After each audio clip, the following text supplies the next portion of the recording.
Hold on, I'm just going to take a second to restart, if that's okay. If you use your kind of background in terms of race for an advantage. Ignorance. It's when one group of people determines that another group of people is somehow significantly different or significantly less than they are, and because of that, they're going to treat them in negative ways. Well, racism is a system that perpetuates inequity by preferring one race over all of the others.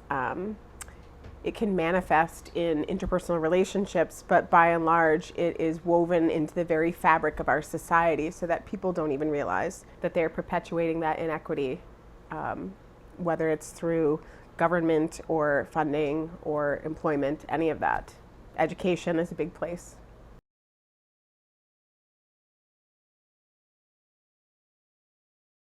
We ended up talking about Tupac and I think it was something like the rose in the crack in the sidewalk or in the cement.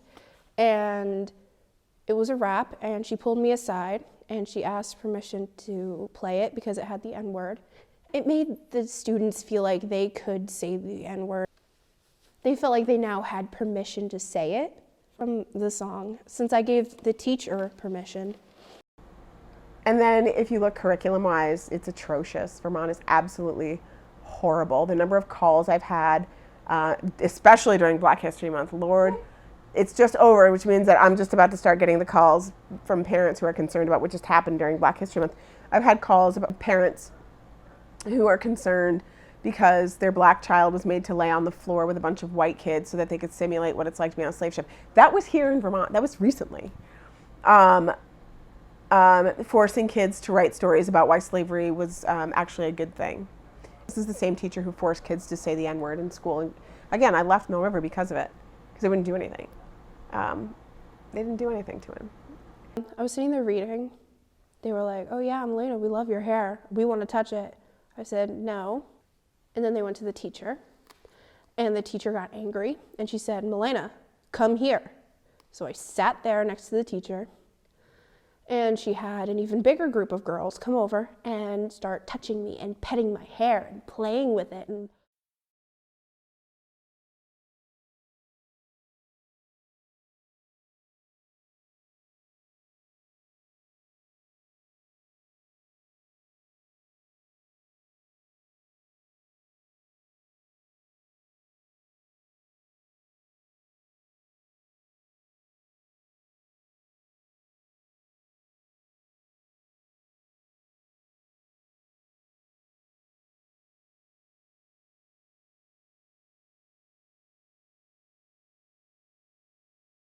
I would go to the teacher, like I would give up my lunchtime and I'd be like, "Yo, make it stop. I'm getting pissed." And they're like, "Melaina, you need to calm." Oh my God. Oh, I'm gonna get pissed. So I went to the school. I'm like, "Yo, you need to make it stop. My brother, he hates it here. He's crying every day. He's coming home sobbing because this hurts him so deeply. And y'all aren't doing anything about it. You need to make it stop." They're like, "Oh, Melaina, we will." They don't do anything. They assign a teacher with this kid. They're like, "Yeah, he's got a teacher there now. He can't say anything." Oh, what about those other times I was talking about? Specials, lunchtime, hallways. You're not there. You don't see it. It's still happening. Like, what do you think? I just make this stuff up? Oh, Melaina, you need to calm down. My mom, she goes to the school almost on a daily because these people don't do anything about anything. I remember getting so angry that I started to cry because that happens a lot. I don't know why.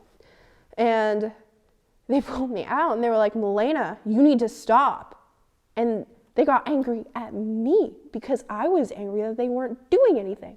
My mom had gone to the superintendent and she was like, "Yo, make it stop." But they brushed her aside. They didn't even see her. They brushed her aside like she was nothing. And that day, my mom got a phone call home saying that I have anger issues and I need to be taken care of because they're not doing anything about it.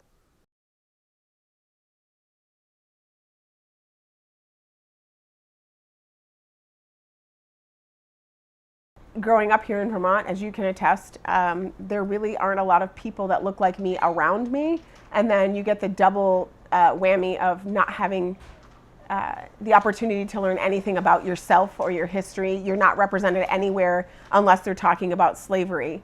That, you know, our contributions to science and just life in general are not valued and not seen anywhere. And when that happens, there's a way that you become invisible. And that invisibility is really detrimental to development and to identity and to community. And it's not just because, you know, it's detrimental to me, but it's also detrimental, or even other people of color or other queer folk or things like that. It's detrimental to people in the majority position, because then that racism that I talked about, that system that, you know, it's just interwoven in there. What ends up happening is that we are never seen, so it reinforces this systemic racism, that we never did anything positive. And the only time you ever see us in the news is if we are being killed or, you know, committing murder. So it's just, it's awful.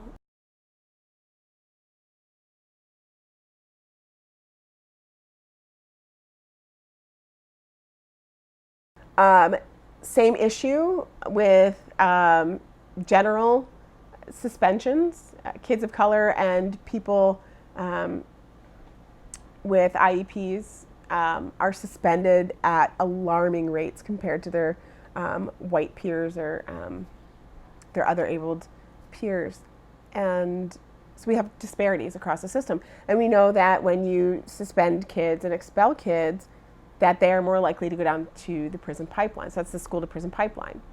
So we are pushing our minority kids of all identities into our prison system. I was having a very bad day. I just like broke my thumb during volleyball practice, and I had band the next day, and I had to play my instrument. And I played the clarinet, so you have to hold up your instrument with your thumb. Repeatedly, I told my teacher that I couldn't do it, and he's always just like, you're making excuses, you always make excuses. That just got me mad, and then I told him I was going to the nurse, which I did. This group of white boys came up to me, and they were just like, yo, black girl. And they said, yo, black girl, get out of here. But I come back, and I'm just like, what did you just say to me? And he's like, you heard me, black girl, get out of here. So my teacher came out of the classroom. I don't know if he noticed if I was hurt, but I was hurt by what this boy just said to me. And my teacher just like looks at me and says, why aren't you going to the nurse? You just lied to us, go to the nurse. And the boys just like were winking at me and just like, yeah, go. And just like egging on to it. I was just mad and sad and hurt and just all the emotions all above. And I just started ranting to the nurses because I was like in pain, but then ignoring that I was in pain and just mad at my teacher and mad at those boys and mad at the teacher for not acknowledging that I was hurt. And they just would not understand. I was like, okay, he just verbally harassed me and you guys don't get it. And they didn't tell, I know it's like mandatory to report these things, but nope, they didn't report it. I was the one who reported it. So I went back to class and did the rest of my day. And then out to go to the buses. Those boys who called me black girl and told me to get out.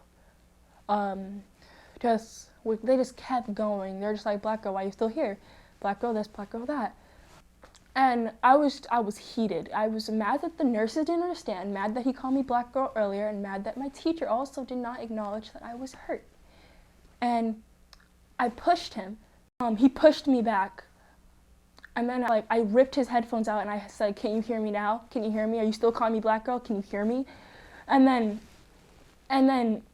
he punched me, right?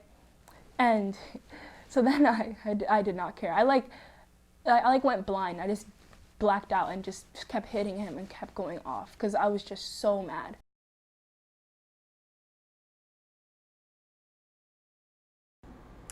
First of all, you got to fix yourself. Get right with yourself. Figure out who you are, what your boundaries are. Understand that line between what you know and what you don't know.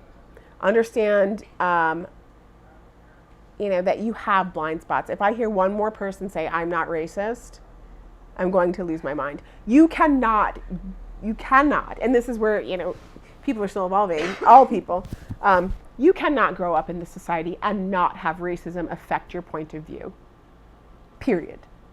The sooner white people are willing to admit that, the sooner they're going to be able to deal with it. Like, why? How could you possibly put that upon yourself when you haven't even begun, or if you've just begun, or even if you were raised around people of color, like, you still live in this society. There are ways that I perpetuate racism. And when I realize it, I'm like, oh, dang. So the first thing I think that white educators can do is come to terms with the fact that, yeah, you're racist. I'm racist. We all are. It's just the degree to which, you know, we're able to process and understand how racism has infiltrated our ways of being, and then to deal with that. Educate yourself. Don't go and ask, you know, the people of color, you know, to do it for you. Don't just call me in during Black History Month, because I cannot stand that. Like, if you are truly interested in this, if you're truly interested in integrating your curriculum, my friend Jenna Chandler Ward has this site called Teaching While White.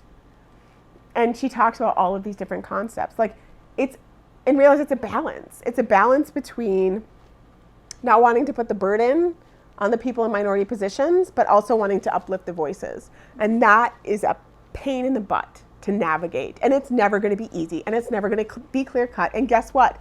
Not everybody is articulate as I am. Not everybody has thought about it to the degree that I have. Not everybody's going to be able to tell you. Even there's some times that I'm like, I don't know what to say. And this is my life. This is what I live and breathe. This is what I think about all the time. And if it's hard for me to do it, don't put yourself in a position where you're going to bash yourself or beat yourself up for, if you're a person of color, not being able to articulate why something is bothering you. Or if you're a white person, to give yourself that room to understand that this is the system we were raised in. It is woven into who we are. But I think it often really relates to personal experience. I think you can build empathy watching documentaries, reading books, going out of your way to have experiences of other cultures. But if you're going to be insular and you're going to, you know, grow up and study and teach in the same place that you were born, and it's all surrounded by whites, I think any sort of understanding of other cultures would be superficial. It would be based on, I saw this documentary about India, or I read this book about the African American experience in the 1960s, and it wouldn't be a lived experience. So I think no tool would do that for people completely. We started off, it's mostly shows up in the 9th grade humanities curriculum, which has a lot of history, has a lot of civics, and has some other sort of social studies elements to it. We start off reading a book called Seed Folks, which is about a community garden in the town of Cleveland, Ohio, the city. And the theme of the book is that people who are kind of walled off in smaller sub-communities who never really interact because of differences in race or ethnicity or whatever, or prior experience, come together and learn that they're all human in a community garden. And so that's kind of how we address it formally at first. And then the second kind of big and more historical topic, we spend a good 3 months talking about the Holocaust, which was the genocide against Jews and other groups.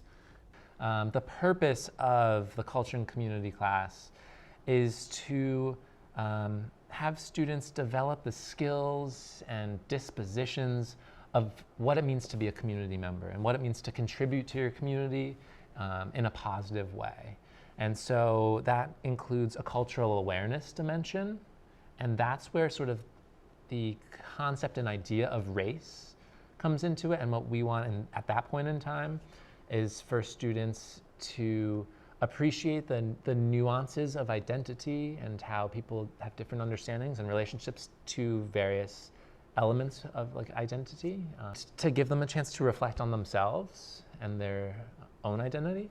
And then really importantly, to understand how they can make sense of others' identities and how they can learn about the identities of others, acknowledging that there are differences, and differences are something to be celebrated. It's not something to be fearful of.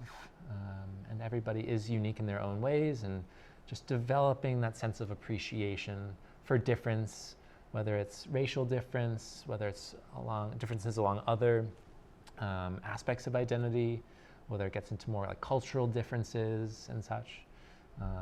I think the tool is not having all the answers. I think it's really listening to people from all backgrounds, and people who come from the race that has had the power and the gender that have had the power, like myself. I'm a white male.